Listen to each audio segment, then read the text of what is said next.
Empire Magazine, its latest issue, dropped some information about the Bumblebee movie. Now we have pretty much everything that we need to know, from an official theater date and a little blurb of what's going on and a complete actor list. First, we have the little blurb, which says, "On the run in the year 1987, Bumblebee finds refuge in a small Californian beach town. Charlie, on the cusp of turning 18 and trying to find her place in the world, discovers Bumblebee, battle-scarred and broken. When Charlie revives him, she quickly learns this is no ordinary yellow VW bug." Now, more or less, we knew all of this stuff kind of going into it. At least now we have a year. We know it's 1987. It's interesting that they chose that year. I don't know specifically why 87. I think we'll find out maybe later on. The thing that now, and they give a huge list of the actors, which I know Wendell is an expert with this stuff, so he'll cover that. But the thing that really caught my eye among all of this information that has been given to us is the release date. December 21st, 2018. Now, this is the first time of the recent Transformer movies from the Bay era that a movie has not been a summer release. They've decided to go instead with a literally before Christmas release, a holiday movie. Yep. I mean, obviously the choice for doing that probably is for toy sales and, be the hot product. Bumblebee is their flagship character for them. They really feel they have a lot of confidence in that Bumblebee character, Hasbro. Toy sales speak for themselves. They always focus on Bumblebee when they do toy sales. So I think that they're really looking at this Bumblebee movie to be their big toy cash-in movie. And by then not doing the movie in a June or July that they've done in the past, they're going for something just before Christmas, and hope that probably the principal advertising for the movie, when it's going to have trailers on YouTube and trailers on TV, will be in the late November, early December. Get kids excited. They see the movie in between 21st, 22nd, 23rd. Then they want that Bumblebee toy. By then, toys will already be early. Usually 2 weeks before the movie comes out, the toys are already on shelves anyways. So it's a whole calculated effort to make And sure. I think they also feel very confident because I think the other big movie that's supposed to be coming out around that time is the Han Solo movie. Mm, And there's been a lot of troubles with that movie and a lot of rumors and about Disney not feeling super confident about that one and blah blah blah blah blah. So I think they're like, you know what? Let's do it. Let's gonna go all in on this one and just yeah, and exactly what you said. It just makes sense, toy wise. Uh, you know, families are gonna be home together. They're gonna be looking at what are movies that we can bring our kids to go see. yeah, and, You and know. but and again, even the original 1986 movie was originally debuted in August. Even Mm, the Japanese, they did a Japanese movie, which was a Beast Wars, animated OVA movie kind of thing. That was done in the summer. So this is a very interesting choice because this Transformers up to this point has been the summer blockbuster movie. yeah. And this is the first time we're not having that. I want to ask, do you know when did Rogue One come out? When was the date on that one? Christmas time, I think, if I There you remember go. right, too. So, and the same thing, So all, the Star Wars stuff now it's Christmas time. yeah, There, so I May think, the Fourth be with you, yeah, or you're right. Yeah, yeah. something about November. There's another one about November if I remember right. So, I mean, so it's really starting to show now that now there seems to be a practice that these big movies that have all the excitement and hype behind them, there seem to be migrating away from the typical summer blockbuster idea, and now they're, I guess, maybe sci-fi toy franchise brands that sell a lot of merch and stuff are more migrating to that, Christmas purchasing season. And Like again, it's basically November, December. So yeah. you have Thanksgiving time and then Black Friday. That's one of the bigger times to buy stuff that's on sale, hmm and then Christmas time is another specific time to buy stuff that's on sale. So it's a very interesting choice. I mean, it's the first time this has been done for the brand for over 30 years. It's a very interesting choice that they're doing. And again, in the 11-year lifespan that these Michael Bay movies have existed thus far. This is the first time also that this is happening. I agree with this choice. I think that it's more wise to put it here. I think it'll do better for toy sales and the interest, and again to revigorate the brand with kids and stuff. The last thing that they mention in this blurb about the movie is, Michael Bay is not directing anymore. Now he's just quote a producer, which executive producers, which really I mean is just as much as an influence as say Steven Spielberg being an executive producer on Revenge of the Fallen. So I mean, if you could say Steven Spielberg and Revenge of the Fallen in the same sentence, or Age of Extinction, it really shows that sometimes executive producer doesn't really have a big slice of the pie when it comes to the way that the movie's going to turn out. So by Michael Bay being executive producer, do not worry. It doesn't affect anything really.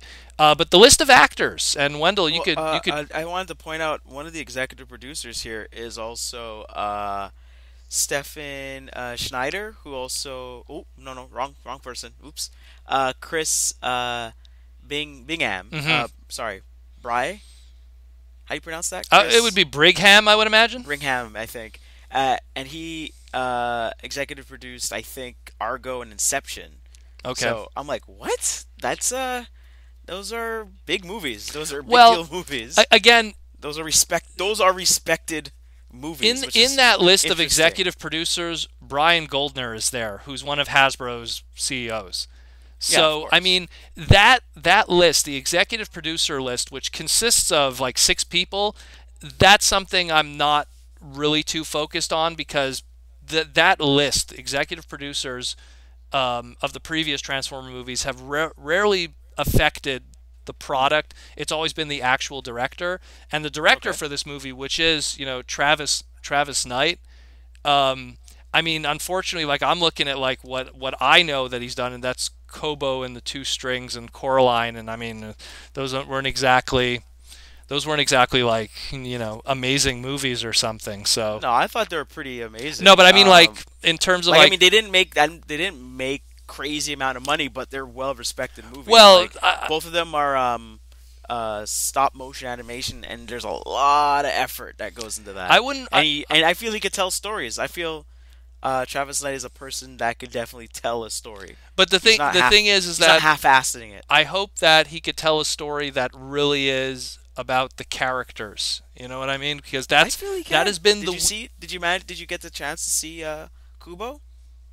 Well, yeah, but it's just I'm more so curious I'm more so curious if he tackle people. Yeah, like it's. I would say there are a lot of people out there that what was it? Brad Bird, who did the Incredibles, if I remember right. He got to do one of the Mission Impossible movies that were really good. Wasn't Rogue Nation? It was the one before that. I think Mission Impossible 3 or 4. No, 4 I think, where it was actually like a team effort and stuff like that. I thought he was really good at that. I feel like if you could just give these guys, like I say, like I would like to see. Oh, I'm always going to give these guys a chance. I like to see. No, but I'm just saying I would like to see Bruce Timm, someone like that's been in the game for that long for animation, like Bruce Timm. Give him a chance. Well, the one thing. Sorry. I'm tangents, definitely giving this guy a chance, considering I gave Michael Bay 5 chances. And I mean, the one thing I've been asking for years is another director. So I mean, I will never be critical of an individual. And I'll say this about Travis Knight, Oscar nominated director. Okay, well there you go. See, for me, it's more so because the stuff that they tell you that he's done before doesn't give me a clear indication. It doesn't tell me that it's going to be bad, but it doesn't tell me it's going to be good either, in the sense that it's apples to oranges, where I'm talking a Transformer movie and this is Coraline. You know what I mean? Yeah. So it's the same thing where it's like if he was like, oh, this guy also did another sci-fi kind of action movie, then I could kind of make the correlation. I mean, at the same time, look, I'm hoping. Trust me, I want this to be something that is so good that people are going to go, this is how Transformer movies should be. In the same way how the Wonder Woman movie came out and made people go, maybe the DC movie should be more like this. Yeah. In the same way that they could look at this and go, maybe the Transformer movie should be more like this, assuming that this is good. If this is a Yeah. really good movie, then it could really make people go, maybe we could do these more period piece. It's the 80s, and we could focus more on the cars that the Transformers used to be. Wouldn't that be crazy? Think about Hmm. that. Like, looking at this means that it's pretty much a given that we're going to have a VW Bumblebee retail deluxe class toy transformable in retail in 2018. That's almost a given. That being said, if that's a reality and VW's on board to have their character Hmm. portrayed like this, then that means, like, if they wanted to make a jazz Porsche, Yep. Yep. or if Yep. they wanted to make like certain European cars, that are owned by VW and stuff like that. At least in Yep. this case, because it's clear that the American car companies are on board. It's Yeah. clear that the that Japanese. at this point certain Japanese car companies are on board. If you could get them to work together, hey, imagine we got an 80s based Transformer movie that had a lot of the classic characters turning into their classic vehicles. So many hardcore fans that they would literally lose their minds. They would literally, if Prowl showed up and he turned into a Datsun Z, Hmm. and like with police and everything, it like that would blow people's minds. And again, it's such a fanboy thing to ask for, but at the same time, it seems like if they opened the door to that, it would be really interesting to see how people react to it. The second thing, and this is also something that's been absent up to this point, we still don't really know what that Bumblebee looks like in robot mode. Yeah. Exactly. Which is, and that's, to me, that's the smoking gun of everything here. The director is one thing, but to me, it's the aesthetic. If we somehow have a Bumblebee that doesn't look like that Michael Bay aesthetic anymore, then to me that'll be the true victory. Because while I didn't hate that aesthetic at first, I've kind of grown tired of it as time has progressed, because I find that, at first it was unique, but I found as time progressed, too many of the characters ended up looking the same from that. Hmm. I mean, I looked at Hot Rod, and you look at Hot Rod, you look at Bumblebee, you look at Cliff Yeah. The Jumper. face. There's so much similarities there in the garbledness of it. Even someone like Cogman, that was a breakaway character. There's so much That jargon voice go. box thing going Yeah, on. there's so much going on there that it's just like, it's time to have a different kind of aesthetic look that'll make stuff look more streamlined, characters look more individual. It's I always say, if you look at a character as a silhouette and you can't even discern between them, you got a problem. If you look at Yeah. a character where they're blurred and all you have is their colors coming through and you can't tell one from the other, you have a problem. That was a secret that Marvel invented with their coloring process with the comics back in the 50s and the 60s, where you could have a splotch of blue and a splotch of yellow and know it was Wolverine. And you didn't even have to, like, really flesh out the penciling and the inking of it, because you just knew. Where this, it's like so much stuff got lost. So I'm really hoping that with this new VW, that the pieces and the parts, I'm really hoping it's not just they're going to take movie Bumblebee that we've known up to this point, that has had new alt modes. Mind you, they're all more or less the same kind of car, but has Yeah. had new alt modes, but every time just reshelling it over the same exoskeleton. So I'm really hoping that's not going to be the case here too, where they're just, and they did the same thing with Optimus Prime. Even if he went from flat nose to long Yeah. He nose, still looked like Optimus he Prime when he still got looked out. like the movie Prime in that aesthetic. So I'm really hoping that they're going to go with something really unique. And I mean, again, we And have, it's supposed to be a according to John Cena, it's supposed to be a reboot. On yeah. top of Well, that. that's why I'm hoping John Cena, that wasn't just some kind of mistake. And I mean, when you mentioned John Cena, we might as well just go through some of the actors here that are mentioned, so Mhm. you could go through those. So we have first, Well. Okay. Sure. so like the star Haley. Yeah. Haley. So. Where are we? Come on. There we go. Yeah. So Haley, she was in the movie Edge of 17. The one I'm the most excited for out of all these actors here is Pamela Adlon. Okay. She's done quite a few shows. She's in Louis. She was like the romantic interest that like Louis kind of comes and sees every For once in a Louis while. C.K., the Louis comedian. C.K. Yeah, Yeah. his show that was on not too long ago. She's in Californication. Um, And you have a theory uh, that she is she's probably the main character's mom.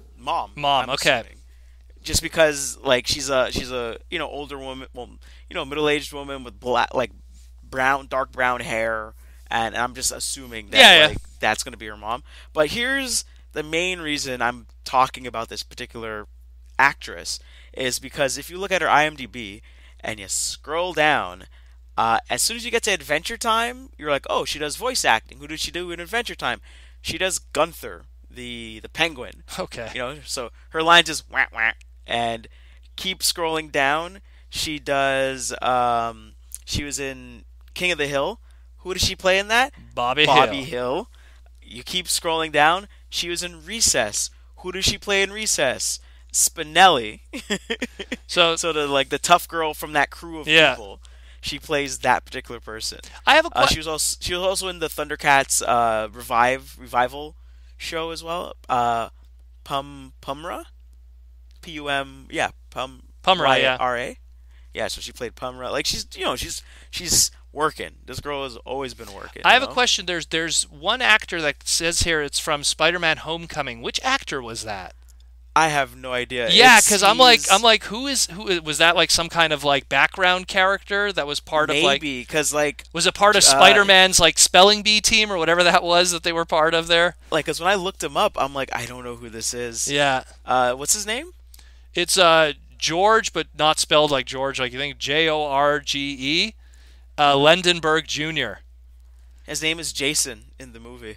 Okay. And yeah, so he's in the movie. Like he's probably like one of his classmates or something. Yeah, But it's probably like the main character's like classmate or something. Because like I was like, who is this? Like I saw Spider-Man: Homecoming and I was kind of scratching my head, going like, who is this character? Like wasn't the you go okay, it wasn't you know who he Who he was? was he?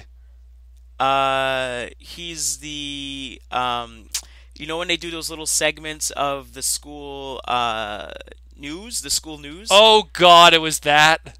So he's next to Betty Brant. Yeah, jeez, Jason, those terrible school Atlanta. segments. Yeah, the school segments, and it's all awkward and everything. So he's the guy that's next to Betty Brant. Okay, those were terrible. So, well, that's not No, but any that's the whole indication of point. his They're on acting purpose. chops right there. So. No, but they're on purpose. Yeah, I know, obviously. Because it's supposed to be awkward. Yeah, and you're like, it's supposed to be absolutely terrible. Low budget. And that's why Betty Brant went on to be a secretary instead. So I'm a little bit excited now. I'm like, okay, it's that guy. I know who it is. Well, that's why, like, that was the only one that, like, I was like, I saw his name and I'm just like, who was he in? Because it's like, he's not the main character. He's not the best friend who was building the Death Star. He wasn't MJ. It wasn't the other girl. Like, who Yeah, is yeah. this person, Anyways, it's interesting. There's a whole list of the actors. Obviously, John Cena's on there, and all of these actors that are listed come from they're not like first time actors. They've all been in other stuff. But again, the big thing about this is that December 21st, 2018 release date. So we're definitely going to talk about this more as it comes. I mean, now that we know the release date, that means we got another like 11 months we got to wait. So we're Yeah. going to have a lot of speculating and releases and photos and stuff like that we'll be talking about. But so very interesting stuff.